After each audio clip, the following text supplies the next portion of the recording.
Killer of Killers. An anthology of three very different people from different backgrounds and time periods face off against different hunters from another world. Every story a different cocktail of brutal violence, alien technology, and high tension. It breathes new life into a franchise that's not talked about enough these days, is probably what these reviews say. But oh, bullshit. All of it. The truth is, it's mediocre at best. And it's one of those movies that require the audience to turn their brains off. And the truth can hurt if the viewer really wanted to enjoy it. If the viewer saw the trailer and was excited about seeing it. If the viewer was a fan of the franchise since before puberty and was massively disappointed in the final product. That's me. I'm the viewer. And talking about this mess has become my new hell. So join me on this road, and we'll explore why Killer of Killers isn't really as great as it wants you to believe. Spoilers ahead. Now, before you hit that dislike button or write an angry comment, I want to make something very clear. I'm not saying that you cannot like this movie. Everyone has their guilty pleasures. Even I have a few. What I am saying is that this movie is bad. But I will make the journey as fun as I can for everyone, so hear me out. We open with a quote from the what codex? Hang on. Oh, that's neat.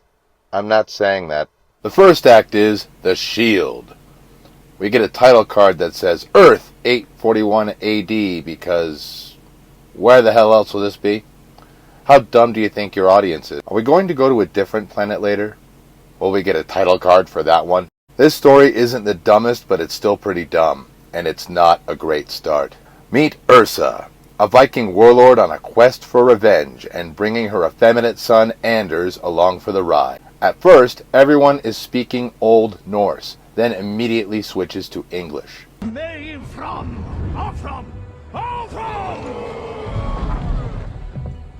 Our men will be glad to return home. We will have more gold than we can carry. More on that later. She's old enough to have gray hair and a teenage son, but somehow more powerful than grown men half her age and twice her size. A hot knife through soft crap. Doesn't even begin to describe how fast she plows through tall, bearded, younger men. Should I elaborate on why that ruined my immersion? Wait, hang on. Ice and snow? Remind me. Doesn't this species prefer to hunt in hot weather conditions? That also bothered me in AVP, but that movie at least had an excuse. So maybe it takes a special kind of predator to hunt in the freezing cold. Well, let's take a look at this one and see. Oh no! Look, it's taller, it's got the feet. Is it? It is. It's a super predator. Like from the movie The Predator from 2018. The one everyone hated. Remember, it's over 1,000 years before the events of that movie, assuming that dumpster fire is still canon. I'm assuming it is. I would really rather not get into why that movie is terrible, but this thing being in this movie is evident of things to come. It's got the usual mask and cloaking, but it's got only one weapon. Some kind of energy pulse thingy. It functions kind of like Raziel's kinetic shots and looks like something Barrett Wallace would use for melee attacks. It makes short work of these guys, but it's still not nearly as fast as Ursa plowed through a dozen men minutes earlier. To be fair, she had help. Don't do it. Don't do it. Don't do it. Do not throw her. God damn it. We're doing the plot armor throwing bullshit. You know what? I'm keeping score. After a very brutal and gory fight scene, a pulse blast turns Ursa's shield into toothpicks and throws her through a wall, then on the side of a mountain. Then she falls way down, landing into the water of a frozen lake. Does that count? Yeah, it counts. Speaking of AVP... Ditch. Yeah, ditch. But the temperature of the water would kill us in 3 minutes. Okay, I might be a little too critical here, but she spends a total of 2 minutes of screen time under the freezing water. She should be suffering the worst effects of hypothermia, if not outright freezing to death. AVP is outdoing your realism. You're already losing a huge chunk of your audience. And if you're going to say, AVP isn't canon, to justify this nonsense, you're going to feel really silly later. And animation should not be an excuse for lack of realism in a shared universe of rules. You know, using a sheet of ice to shield it from its heat vision is actually kind of clever. But then the freezing within 3 minutes thing kind of ruins all that. Also, she has not determined how this thing sees. You can claim that she's just hiding there and lucky she chose right, but come on! Now, I don't want to call this thing a super predator. I also don't want to call it that either, so I'm going to call him Royd. So, Royd lost her, but instead of cloaking and going to higher ground to reacquire her, he takes his mask off and blindly spams while sliding on the ice. I thought these guys were supposed to be smart. This is the moment where I gave up all hope of this movie being good. She climbs out of the water when it's safe and forms a plan to trick this dumb Hulk under the ice too. Using a ship's anchor, a chain, her shield, and by outsmarting this giant retard, she manages to kill it by using its own weapon against him and facilitating her escape at the same time. Moments ago, a blast from this pulse thingy destroyed one of her shields at a distance. Now this one survived a point-blank shot. Captain America called. He wants... I'm not finishing that joke. If not for the next scene, I would be calling her a Mary Sue. But actually, no. Her effeminate son dies from his wounds in her arms. All from her choice to pursue revenge. You see that? That's character development. And you know what? That's good stuff. And that right there is why this isn't the worst story. Who's next? The second act is The Sword, taking place in 17th century Japan, and is by far the best part of this movie. Meet Kenji and Kyoshi, two brothers pit against each other by their father. I had to look up their names because they are never mentioned. They're both voiced by, this gentleman, who also played Hanzo in Predators, which means this guy played 3 different Japanese characters in the Predator universe. Not once are any of his characters' names are mentioned, which is kind of ironic considering that, I don't know how to say his real name properly. Look, I'll make fun of lore names from time to time, but I refuse to butcher a real person's name. I'm in hell, but I do have scruples. They are forced to duel each other with edged weapons. What a dad, right? After losing the duel with a fresh scar on his face, Kenji flees his home. 20 years later, Kenji returns as a ninja after his father's funeral for a rematch with his brother. Now, credit where it's due. This section is why this movie is just bad and not completely terrible.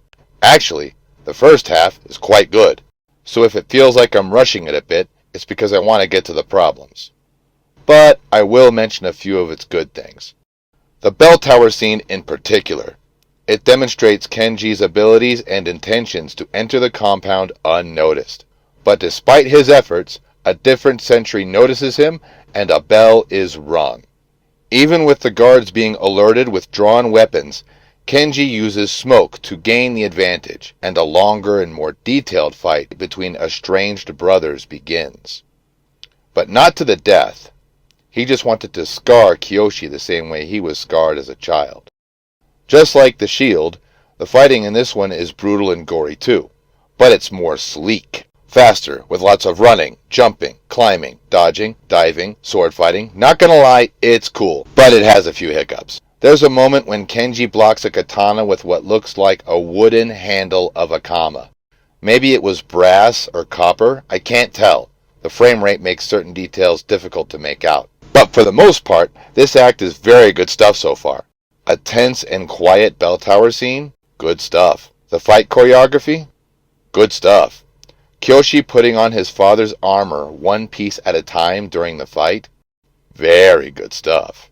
After Kyoshi falls from the tallest floor of the castle, our alien hunter shows himself. Okay, it's time to talk about the flaws now.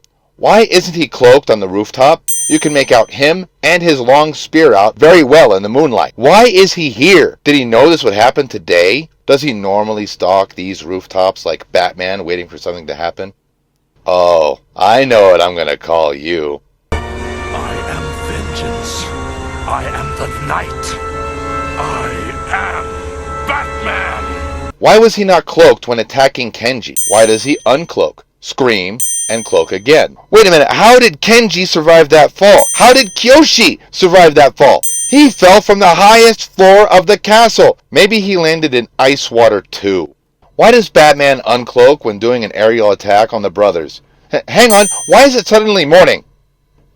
Okay, maybe that one isn't so bad. Many successful attacks take place before dawn, but if it's before dawn, why is the moon... I'm thinking about this too much. Remember, what makes animation special is it allows the freedom to make things happen that would be difficult or impossible to do in live action. But animation should not be an excuse to make unrealistic or impossible things happen in a shared universe of rules. Nor should it be an excuse for stupidity. Speaking of stupidity, here's how this predator dies. Our heroes fight Still not saying that. Our Batman predator together. Get over here! Don't you dare throw him. Knock it off! Throwing someone around like this will either seriously injure or kill anyone. Andor did this right. Live action, Disney Star Wars did this better than you. Don't you dare do it again! What did I just say? Also like the last story, Kenji uses the Predator's weaponry against him. This time putting one of his shuriken bombs in his grapple chain thingy, causing him to fly into a tree. It's unclear if he turned on his cloak intentionally or not, but if it was intentional, why didn't he move? It's so obvious where he is. It's too dumb. This is the moment where I realized this movie had already peaked. They do an X strike, like Chrono Trigger, and kill the best Predator in this film as it just sits there waiting to be killed. That's like being the smartest kid with Down syndrome. Like a stupid kid who never played hide and seek before and just covers his eyes and says, "No, you can't see me." It even makes a fart noise when it dies. No, seriously, listen. I did not add that. I would have been more obnoxious, like this. Well, my investment's gone. Anyway, Kyoshi dies when we get our next story. Who's next? The third act is called The Bullet, but I want to call it The Bullshit. This one is competing with The Shield for the dumbest predator so far. Like the last two brain cells in Joe Biden's empty head competing for third place. Yeah, I went there. Screw you! What do you want from me? I'm already in hell. Meet Torres, a young man who lives to go fast, but doesn't care for maintaining his equipment. His car breaks down while joyriding, and his dad shows up to fix it and give him a draft notice. Check this out. This was mailed in April 1941. Drafting actually was taking place before entering the war, but the likelihood of this kid being drafted into becoming exactly what he wants to be is very low. Anyway, cut to 1942 in the North Atlantic aboard the USS Ranger. Okay, movie, you get points for getting that detail correct.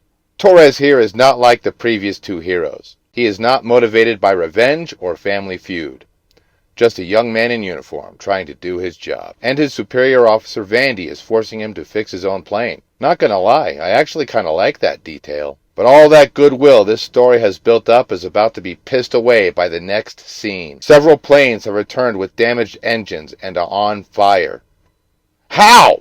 How did these planes land on an aircraft carrier without working engines? All right next to each other. By the way, the USS Ranger was actually smaller than most aircraft carriers of the time. Just don't think about it. Turn your brain off. So Torres starts to dick around the weird thingy lodged in the engine. After trying to torch it, the thingy immediately rips out the engine of the plane and inside the hangar. This prompts Torres to warn the fleet of something else out there. But we already knew that. Surviving pilots said this as well. That's ignoring the fact that there should not have been survivors that landed on this small aircraft carrier without working engines. So Torres finally gets his shit together to get his broken plane running again. How? I don't know. He used the Force, I guess. He takes off to warn the fleet of something they should already know. Then we get a little Disney humor. He's going to die. No one listens to him until the plane crashes right into the ship. What do we call you? I like it. Why didn't the Sky Pirate move out of the way? He can see them. They cannot see him. That's been well established, and he has much better maneuverability. Stay in your lane, Torres. But he stayed there, cloaked, waiting for someone to run into him. Kinda like the last story, but even dumber. Before I get into the weeds of this story, let's talk about some good stuff. I'm getting too annoyed already. There isn't a section without good stuff yet. That's the finale. But this section has some good stuff. So let's talk about some of it. Torres learning the importance of maintaining his aircraft? Good stuff. The relationship between Torres and Vandy? Good stuff. Even the performances are actually quite good. And that goes for everyone. Torres learning on the fly? Well, it starts out good, but it evolves into ridiculous territory. During the dogfight scene against the Sky Pirate, Torres' fuel tank catches fire. So he, and I am not kidding, rigs his flight controls to climb onto the wing of the plane to kick off the burning fuel tank. While doing so, the flight controls go loose and his plane dives. He readjusts the wing flap and the plane goes perfectly level and stays level. Then he successfully kicks the burning fuel tank off the wing as Sky Pirate slowly closes in to miss his shot. Do I have to repeat my rant on animation and the rules of internal consistency again? Luck doesn't even begin to explain this bullshit. This is the moment where I started to get angry at this movie. Wait a minute, why is the Sky Pirate after Torres? How is he collecting trophies? Most of the planes he destroyed don't leave anything at all. And Torres didn't kill anyone yet. This entire section contradicts I'm not saying that. The Hunter's Codex. And if he's just going to destroy everything, why not use plasma weapons? You know, if we're being very generous and want to make this make sense, we can argue that the chain thingies are intentionally collecting engines as trophies, and they are being gathered in a nearby cloaked ship that's observing the battle. That would mean there's a UFO out there with a hangar bay full of broken engines, while other Hunter trophy rooms have skulls of dragons and xenomorphs. This idiot's collection just looks like a goddamn junkyard garage, which is embarrassing. The luck bullshit ride has only just begun, so buckle up. Torres discovers Blackbeard can only see heat, climbs high to shut off his engines to cool them. Vandy sacrifices himself. Torres dives dead stick to get a sneak attack shot on One-Eyed Jack's flaming asshole. Restarts an engine that's been shown to have trouble starting earlier. Leads the Sky Pirate into an active war zone. Tricks One-Eyed Jackass into taking a direct artillery shot, forcing him into the water. Then after Davy Jones comes back up, and I am not kidding, Torres tricks the Predator into using his own weapon against him by using his parachute and the chain to swing around and crash directly into the Sky Pirate, killing him. Then somehow surviving hitting the water at high speed. You see that? That's a pattern. Water just keeps saving the day, no matter the height or speed. I'd like to offer an olive branch of attention to detail here on the Wildcat being able to climb an altitude of over 30,000 feet, which is at icing altitude. However, note that Torres lost his flight jacket during his miracle on the wing, and after shutting off the engine, he doesn't appear to be freezing. Another character immune to cold temperatures. Great. Let's not even talk about not experiencing any icing problems. I'm guessing just like the sheet of ice from the Shield, this was an attempt to blind the Predator's heat vision like how Dutch did in the first film. But I again would like to remind you, they can see body heat. Maybe he should have worn a mask. Yes, a very thick mask, all the time. There's no reason why it shouldn't be able to see Torres' body temperature. And if the Sky Pirate is specifically out here to only target planes, why not simply use a plasma weapon? You guys have been using plasma weapons for hundreds of years. I wonder if that's going to bite you in the ass in the finale. Cut to an undisclosed time later where Torres gets abducted and our three heroes meet each other. At least this story didn't have any throwing. We have arrived at the grand finale, and it is a completely irredeemable pile of shit. There is no title card for this final act, but I'm going to call it the toilet. Torres is our POV character for most of this mess. First, he attempts to meet Ursa, who spits in his hand and only speaks in Old Norse now. Wait, why didn't they just have her speaking in Old Norse during her own story? I guess they wanted her to be easy to understand or something. But they did not do that for Kenji's story.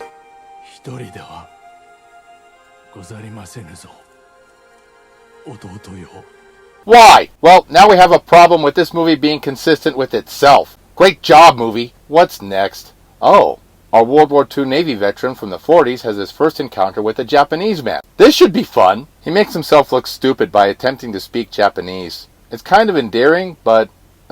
okay, I need to address something here. Racism is wrong, and always will be wrong, no matter the time period. But American propaganda against the Japanese in the 1940s was very, very effective. Not to mention the horrific stories of the atrocities the Empire of Japan did in the war. There is no way that Torres would be this friendly to a Japanese man at first, especially since the attack on Pearl Harbor took place while Torres was already in the Navy. He likely lost friends. There's potential here for character growth and conflict, but instead we get the awkward American kid makes himself look stupid trope. Another symptom of Torres having Gary Stu syndrome, and it's about to get much worse. Our heroes enter the toilet bowl, or Coliseum, and Torres says we're probably not on Earth. No shit, genius. So where the hell are we then? Yeah, I'm not saying that. Wait, what do we call it? We got a title card we didn't need for obvious Earth, but an alien planet? No, we don't do that. At least the war criminal misfits called that planet the Game Preserve. We have our three heroes. Now we get a new antagonist. King Yao. No. Okay, here's the thing. This word, up until now, has not made an appearance in any of the films. It only existed in print media, so it has only been read. It has never been spoken. I'm not saying it because I'm not entirely sure how to say it. After Disney bought 20th Century Fox, acquiring the rights to Predator, they decanonized some supplementary material. Steve Perry coined this word in 1994 in a non-canon AVP comic book. Disney has a notorious reputation for buying media IP and claiming what is canon or not. And just like how Disney Star Wars has become bad ripoffs of stuff they say no longer count, they decanonized the Predator 1718 comic by Henry Gilroy. That story was the origin of the flintlock pistol that Harrigan received at the end of Predator 2. And they did all of that just so they could make Prey. We'll talk more about canon issues later. For now, why would I go on this tangent during the finale? Well, the next moment required that context. Our heroes are told they have to fight each other to the death. Their prize is the honor of fighting King Shit of Ugly Motherfucker Mountain. I guess we really are ripping off Mortal Kombat now, huh? Each of them are gifted weapons. And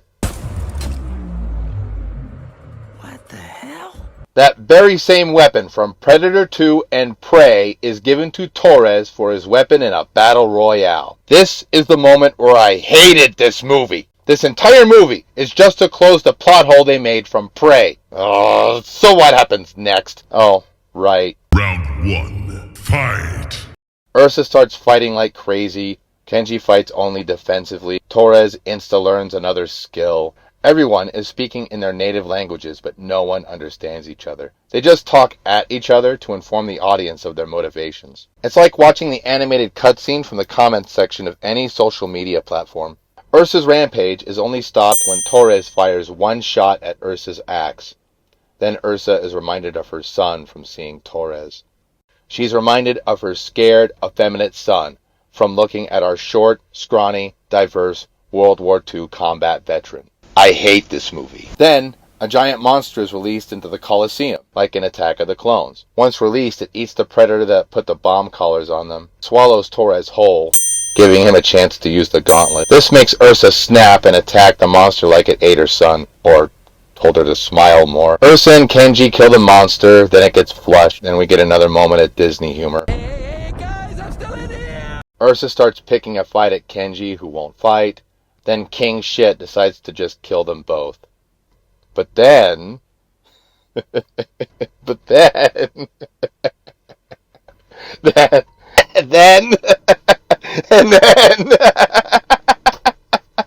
I am not kidding! Hey guys! Torres appears on a hover bike and using the gauntlet releases the collars. That means he figured out how the gauntlet works without accidentally blowing anyone up, found a hover bike, immediately mastered it, and all that after escaping the bowels of the monster, doing all of this unnoticed by anyone, even us, because all of that was off screen. He has better ninja skills than Kenji now. Then they ride the bike straight to the king dressed in xenomorph tails like a cape. Ignoring AVP looks real stupid now, doesn't it? Well, he's dead. Goodbye, Torres. His luck had to run out eventually. Another plot armor fight takes place with more throwing and heavy attacks. Look at the size of this guy. He's even taller than Royd, a super duper predator.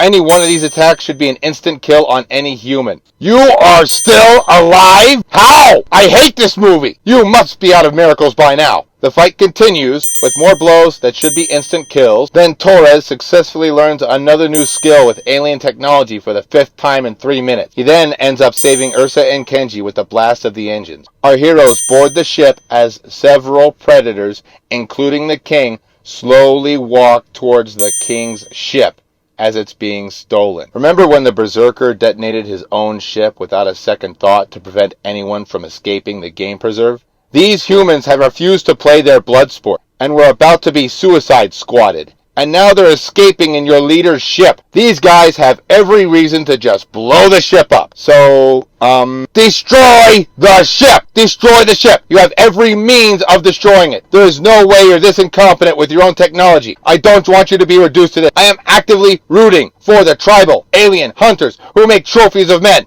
You cannot be this pathetic. Destroy the ship! Blow it up! Do it! Do it! Well, they shoot a chain at it.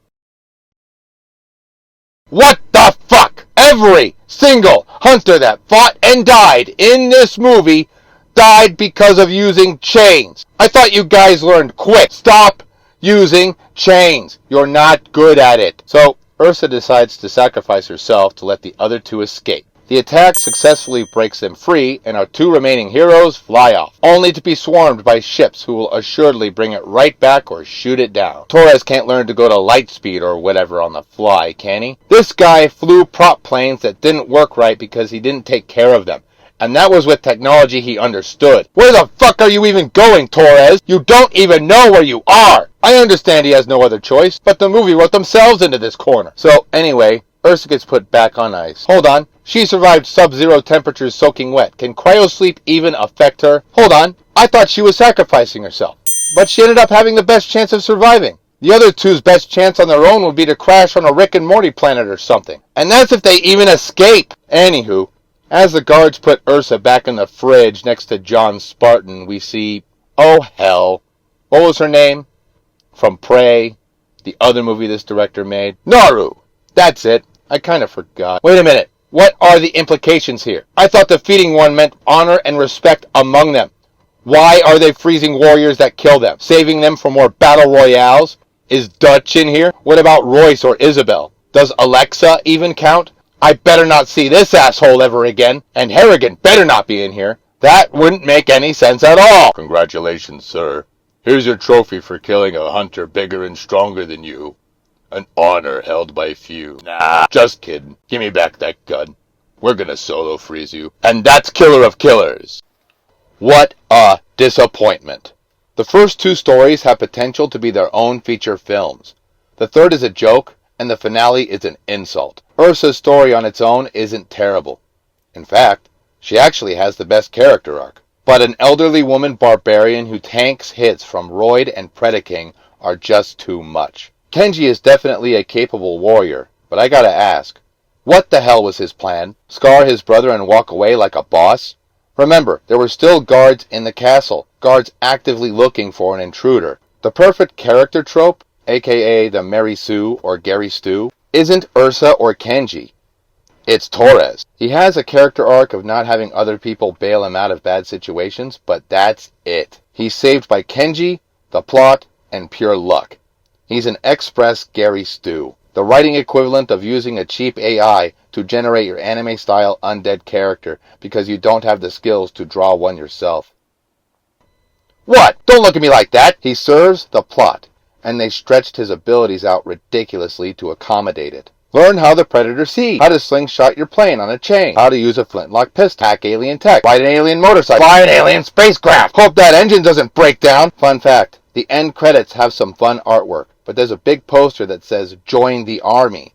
But Torres was in the Navy. A franchise that's usually about men in uniform fighting an alien hunter, can't even get its branches of service right. But the writing flaws of our heroes are petty and small compared to the 4 Predator characters. Royd has no sense of strategy or tactics. Batman goes from being the hide-and-seek champion to losing all sense of stealth. And Sky Pirate just shouldn't exist. But by a light year, the worst addition to this lore is King Shit in his Shao Kahn cosplay. They just piss away all the notions of respect among warriors now. Using the killers from throughout the known history of the universe to fight each other, all just for a chance to fight him? What possible satisfaction could that bring? This isn't even shooting fish in a barrel. It's swatting a fly after it gets its wings ripped off. Taking them away from their homes to be used as action figures to fight each other as these sadistic freaks watch and laugh. These guys are supposed to crave challenge. This is not a challenge. It's a public execution. And he didn't even kill one of them. You have failed more than any antagonist in this franchise so far. You should blow yourself up. How did you even manage to become king? You have all the cunning and effectiveness of a Saturday morning cartoon villain. And you would have gotten away with it if not for that meddling kid. You killed him. Well, duh. What part of sudden death didn't you understand? That's what our antagonists are reduced to. Let's not even discuss not blowing up the goddamn ship. Starship Enterprise had a self-destruct button, I'm just saying. Okay, shut up. Okay, let's talk about the lore. It ignores AVP until it's convenient not to. Absolutely no self-destruct bombs or plasma weapons are used, but an overuse of chains that get them all killed. They've had plasma weapons for hundreds of years. Stop ignoring it. To be fair, you can argue that Royd or Batman refused to use them for a better challenge. I will admit that the Sky Pirate's weapons are creative, but remember, he shouldn't exist. And you're being way too fast and loose with the canon, treating it like a buffet for crazy people. You take what you want and put it in your movie without considering the implications for what you use. It's had problems with confusing canon for years, and this story only makes it worse. Let's go over the history of the Alien vs. Predator films. Just the films. Because like Disney, we're ignoring the comics. Oh my god, look! AVP Comics can be in the movies now! There's the alien skull, right there! No. Alien is its own thing. Stop it. We have our own problems right now. AVP can definitely be canon now. Look, there's Wayland. Wayland is Bishop. Bishop is Wayland. Yeah, it's happening. We even made a sequel. Look, we made a sequel. I don't know, maybe. There could be some in the game preserve, I guess. Wait, actually no. Ridley Scott came back. They definitely came from the black goo, and David created them in the far future. AVP is definitely canon now. Look, there's gear from previous movies next to Alexa's spear from AVP. We got Gary Busey's son. See? Look, it's real. AVP is real. But actually, no. We don't talk about that movie. Start over. New origin story. Forget that film. Even if we wanted you to be a part of us, we would have added you to our Alien movie mixed tape. We would rather reference the black goo and engineers than you. As you can probably guess by this demonstration, the real conflict of Alien versus Predator is one franchise trying to marry into the other. But she's just not that into you. And now, let's reference The Predator from 2018 and Predator 2 from all the way back in 91, both of which tie AVP into canon. How are you going to tie this mess together? Watch this, Kenji will end up being a part of the Yutani family or something. You'll passive-aggressively tie yourself to previous movies and ignore everything about the lore from those movies. Plasma weapons? Self-destruct? Nope. Intelligent antagonists? Ain't got no time for that. Honor amongst warriors? Only one we want. Could you be more confusing? This movie should be called Keeper of Killers. This fridge scene suggests that these guys are hunting and dying all over the place. Actually defeating one is no longer special. It literally happens all the time. And if you did, the best you can hope for is taking a centuries-long cold power nap while you await your chance to not survive mortal combat. Unless you get a plot skeleton key to help you attempt an escape. Let's not forget all the characters being saved by falling into water. This was also done in Predator and Predators. But the difference between those movies and this one is that it's pushed to ridiculous extremes in this one. The most annoying thing is the Predator being dumbed down to the point of primitive or insanely lucky humans can kill one within minutes of being exposed to one. Every other Predator film, including Prey, takes place within a few days. Now you get a dead alien hunter within 10 minutes or it's free, all from their own weapons being used against them. I didn't think they could do this any worse than they did in Prey, but they found a way. 4 different times, they found a way. I get that you had to move the stories along effectively to cram them all into one movie, but you made the Predator look pathetic to accomplish that. Stop nerfing the Predator so the new characters can have a fighting chance. You made this movie to close a plot hole, but made a plot canyon. How are you going to fix this? Are these guys just petty vindictive pricks who like to watch other people play blood sports? If so, how does Harrigan get that pistol? Are they going to be wiped out by another tribe? 2 different types of them out there. Unlike the difference between dogs and wolves, the larger ones hunt the smaller ones. It's some kind of blood feud, I guess, been going on for a long time. Are Torres and Kenji going to be picked up by honor-bound hunters? Are we going to have dances with predators? You know, I wouldn't mind actually seeing that. That sounds like fun, actually. It's a mess, and it hurts a bit more because I was looking forward to this movie. I wanted to like this movie. It's got some cool fights until the fights get dumb. It's outrageous in a way that can only be done with animation, but pushes it to near cartoonish levels of bullshit. It falls apart by applying any levels of critical thinking, and it gets worse the more you think about it. At least it's short. The Sword is the best story, and even Ursa's story has its moments. But just like the others, it requires the Predator to be nerfed, stupid, reckless, or walking! Even when they outnumber the humans 100 to 1. Predator has become the new dumb action spectacle. What was once about smart and capable, hyper-masculine men against a smarter and stronger hunter from another world full of mystery and tension has become the brain-dead car chase, where the heroes in a hopeless situation succeed because their captors left their keys in the car. The modern equivalent of the 90s direct-to-VHS animated Disney movie sequels you never saw. Now, all that being said, I won't say it's completely terrible. Let's close on some good stuff. The animation is impressive. There's lots of attention to detail with almost every frame. Almost. The frame rate is a little funky at times, but it works well with the style they were going for. The character work in the first 2 stories is pretty good, but after things pick up in the 3rd story, it takes a nosedive. The voice acting was pretty good overall. There weren't any moments listening to dialogue where I thought, should you do another take? I know that feeling very well. I came across it myself several times while editing this video. Re-recording is a bit. Overall, this movie is bad, but it had lots of potential to be better, to be much more than it is. You can like it as much as you want, but it's bad. Well, thanks for watching. A very special thanks to all the other creators that helped me put this thing together, especially DarkHour, Jake the Surgeon, and World War Joe. Your insight, your suggestions, all of your input. It was very helpful. Thank you. I appreciate it very much. Thanks again for watching, and I will see you for the next stop. Okay, I'm going to give it a try. Yahoo-cha! Yo Jimbo cha! Yo ho ho and a bottle of cha! Wait, I got it! Yeet cha! Is that right?